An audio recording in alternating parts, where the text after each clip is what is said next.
Во денешното издание на Култ култура, мој соговорник е режисерот Гоце Цветановски. Разговараме за најновата анимирана серија Тутстарс, за успесите кои што ги постигна и со неговиот прв долгометражен анимиран филм Јон Вардар против галаксијата. Годинава ја заокружувате со еден навистина важен проект, станува збор за анимираната серија Тутстарс, која ја работевте во соработка со српската Дексико. И како што споменавте и самиот, станува збор за серија со забовили, чија главна мисија е да ја задржат насмевката кај децата.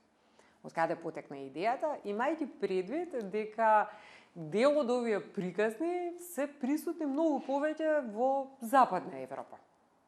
Раскажува приказна за едно семејство забовили, односно самовили, чија што задача е кога на некој дете ќе му падне запче, да одат да го земат запчето. Од тоа запче потоа на небото прават звезда, а на самото дете му оставаат, како за замена, му оставаат магична паричка која што ќе му исполни една желба. Многу така еден сладок концепт, кој што мислам дека сите деца мислам и децата и родителите ќе можат да се соживеат со тоа, бидејќи нели на сите деца им паѓаат забите, се менуваат млечните заби.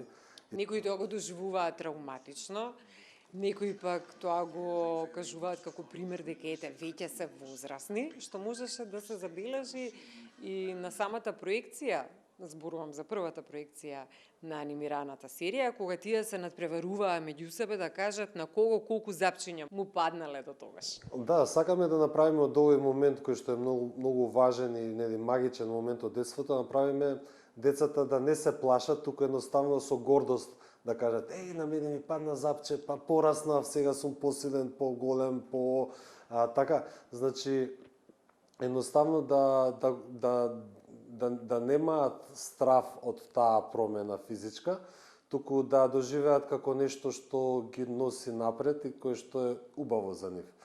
Затоа и оваа благородна мисија што има нашето семејство на забовили, Тутстарс, мисијата е нели малку е, да речам, надградена од тоа, бидејќи во самиот мит тие само одат и ги земат запчињата. И тоа е претежно мит кој што преовладува во Западна Европа, мислам. Да, во Западна Европа ние имаме самовили, но немаме вакви специализирани самовили кај нас, но како и многу други делови од западната култура, нели со анимирани филмови, со приказни и така натаму, така и овој мит мислам дека и поголемиот дел на децата и возрастните веќе се запознаени со овој тип на самовили. А сега со анимираниот филм уште подобро ќе се запознаат.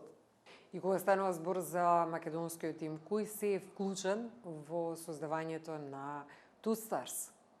Да, од македонскиот тим ја имаме истата креативна екипа која што е виновна на некој начин за светот на Биби, односно Биби и Боби, големите херои на децата. Значи, како сценарист, секогаш нашата многу ценета и во многу земји преведувана писателка за деца, Билјана Црвенковска, таа е одговорна за сценаријата, за приказните. Таа секогаш доаѓа со некои магични приказни, ние кои ќе ги видиме, кажеме: вау, браво. Мислам, не знам, едноставно, нели, и работа, но и талент. Талентот е важен. Потоа Михајло Димитриевски Тхемичо, како главен дизајнер на ликови и на целиот свет, целиот изглед на серијата го дизајнираше тој. Со тоа што, например, да речам, иако тој си има свој препознатлив стил, сепак гледаме да се разликува од Биби и Боби, значи стилистички го имаме, се препознава раката и потегот на Мичо, но бидејќи овој проект е за повозрастни деца, значи малку се поинакви, посериозни, да речам, дизајните на ликовите, имаме поголема динамика во самата анимација и тоа мислам дека значи мислам дека практично децата кои што растеле со Биби и со Буби ќе можат да продолжат да растат со новата серија со Туцстар. Значи кои што веќе ги надраснале Биби и Буби, сепак ќе можат да продолжат да се дружат со нас и да бидат во еден свет кој што ќе им биде близок, а сепак различен од тоа што го имаме и претходно. На проектот работи тим од околу 20 луѓе, од кои што голем дел се тука локално, но некои работат и од дома. Така што сето тоа е доста комплексно, целата таа екипа да се комуницира со нејзе, да се направат сите работи како што треба. Така што морам да кажам дека нели колку што сме ние креативците нели внесени во креативниот дел, има цел еден дел позади тоа кој што не координира во тоа што треба да се направи, колку треба да се направи. Имаме да кажам дека серијата се работи на англиски јазик првично, бидејќи првичната намена е за светскиот пазар, за светскиот пазар. Секако дека ќе имаме и македонска и српска верзија на серијата и наскоро ќе објавиме кастинги за тоа. Вие го споменавте светскиот пазар, претпоставувам дека тоа подразбира дека во континуитет треба да ги следите и светските трендови кога станува збор за анимираната серија. Да, секако. Овој проект во овој проект влегуваме многу поамбициозно. Кога почнавме со Биби, например, немавме некоја идеја, не знаевме каде ќе оди, тоа некако се случи некоја магија меѓу Биби и децата, се случи спонтано и целиот проект растеше самостојно. Овој пат влегуваме со една глобална стратегија, значи ја изработивме пилот епизодата.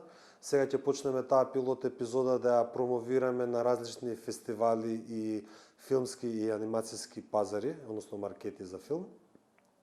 Така што веќе едната година ќе имаме неколку гостувања на различни пазари на филмот и на кои што се надеваме дека ќе најдеме и партнери за да можеме уште подобро да го изработиме тоа. И кога станува збор за борбата меѓу доброто и злото, борба од која што секогаш се фасцинирани децата, во овој случај во Туцстарс тоа е лошиот лорд Кариес, додека во Јон Вардар против галаксијата беа ликови кои што уживаа во нехигиената. И претпоставам дека е исклучително важно, уште од најрана возраст, децата да ги запознаете со тие профили на луѓе, со тие психоконституции кои што и понатаму ќе ги среќаваат низ лавиринтите на животот. Така. Борбата меѓу доброто и злото е еден архетип кој што е присутен во животите на сите нас од најмала возраст па до крајот на животот. И секогаш доброто против злото е таа една вечна тема која што ги тангира сите. Сега, и децата и возрастните. Да. Сега во однос на децата ние секогаш сакаме, сакаме да ги представиме лошите треба да бидат малку страшни, меѓутоа секогаш со голема доза на хумор. Така што Лорд Кариес е главниот лошко во нашата серија. Да не биде страв кој што ќе ве блокира во дадениот момент за да реагирате, претпоставувам. Така е, да, значи Лорд Кариес неговата цел е да ги расипе завите на децата, тие да не можат да се смеат веќе, да не бидат чисти, да бидат нехигиенски настроени. Во Јон против галаксијата беше всушност и лошите ликови беа оние кои што говорам за вонземјаните, кои што уживаа во нехигиената. Да, тие уживаа во нехигиената, мислам нормално, мислам дека тоа е некоја основна кога си ако си лош начално исто така не сакаш да бидеш и чист. Мислам тоа е еден вид на едукативен дел од серијата кој што сакаме да им укажеме на децата, меѓутоа без да им го наметнеме. Значи не им викаме ајде сега вие треба да миете зави така натаму, меѓутоа ако не миете, тогаш ќе бидете како лошиот Лорд Кариес, така.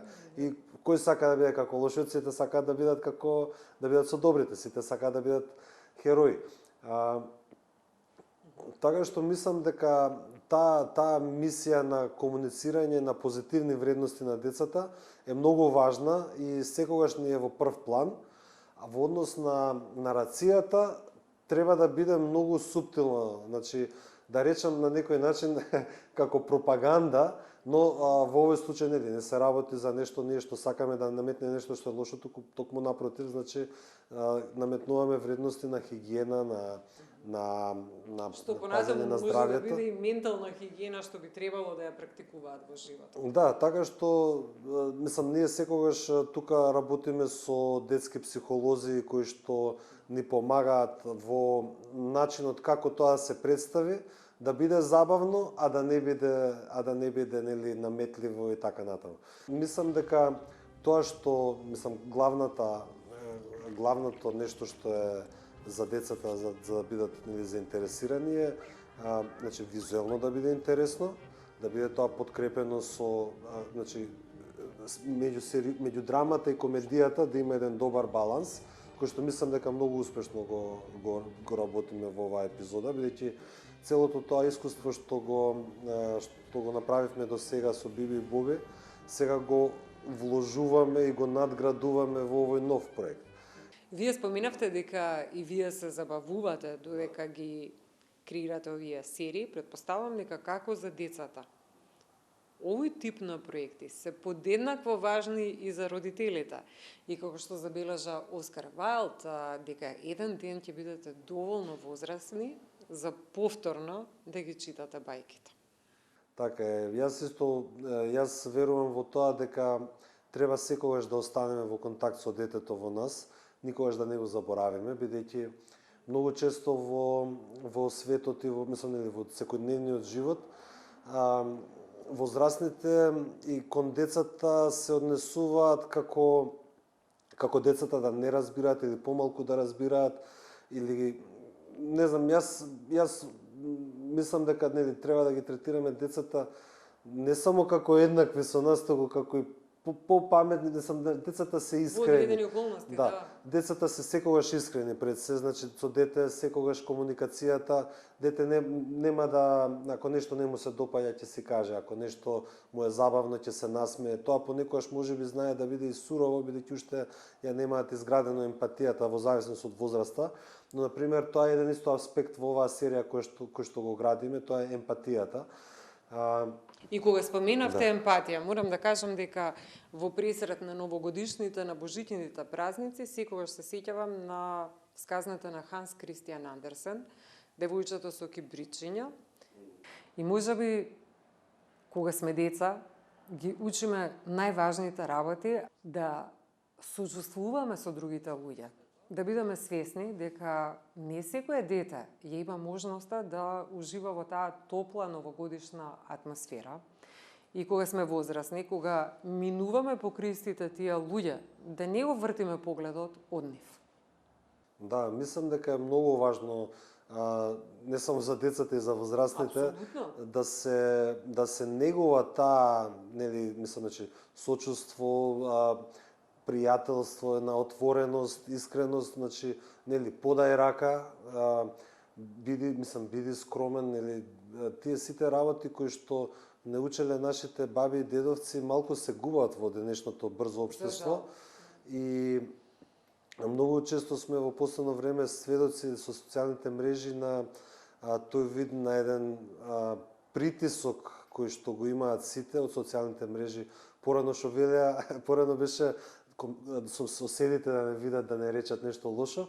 Сега целиот наш живот е јавен, сите знаат што правиме, сите пуштаме фотографии и дека треба да размислите во тој момент дека она што да бидете благодарни за тоа што го имате во дадениот момент, меѓутоа да бидете и свесни дека има голем број луѓе кои што живеат во голема немаштија. Да, и мислам дека тоа треба децата тоа го имаат на некој начин го имаат природно.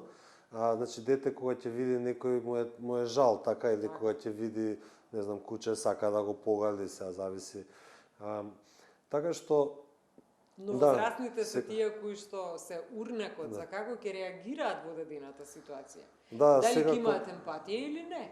Да, сега го треба да ги учиме децата на тоа дека емпатијата е многу важна, бидејќи нели никогаш не знаеме каде ќе донесе животот и кога на нас ќе ни требаат помош. Така што нели мислам дека тоа е една животна филозофија која што малку се има изгубено и на која што треба да работиме и ние и работиме тоа нели секојдневно бидејќи таа едукативна страна на проектите во кои што работиме секогаш е присутна и се надевам, мислам веќе гледаме резултати, значи тоа беше една мала анекдота да кажам, значи кога правевме за Биби и Боби една акција каде што целта ни беше децата да им речат на возрастните ако фрли нешто на улица, детето да му рече немој, тоа не е добро.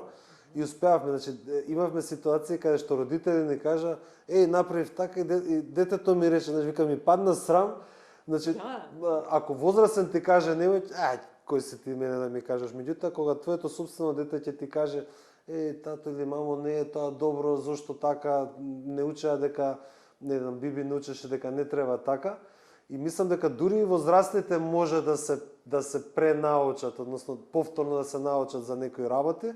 И тоа е една од најголемите, да речам, лични сатисфакции кога ќе ги видиме првен сите тие насмеани деца како живеат во тоа што го правиме, а второ кога ќе видиме дека тие пораки што ние сме ги пренели низ содржините, дека всушност имаат некој ефект, дека имаме некој ефект врз општеството. И тие деца утре ќе пораснат и тие ќе бидат двигатели на општеството. Се надевам подобри од тоа што сме ние сега. Ви благодарам, Цветановски, за интервјуто. Благодарам и на вас.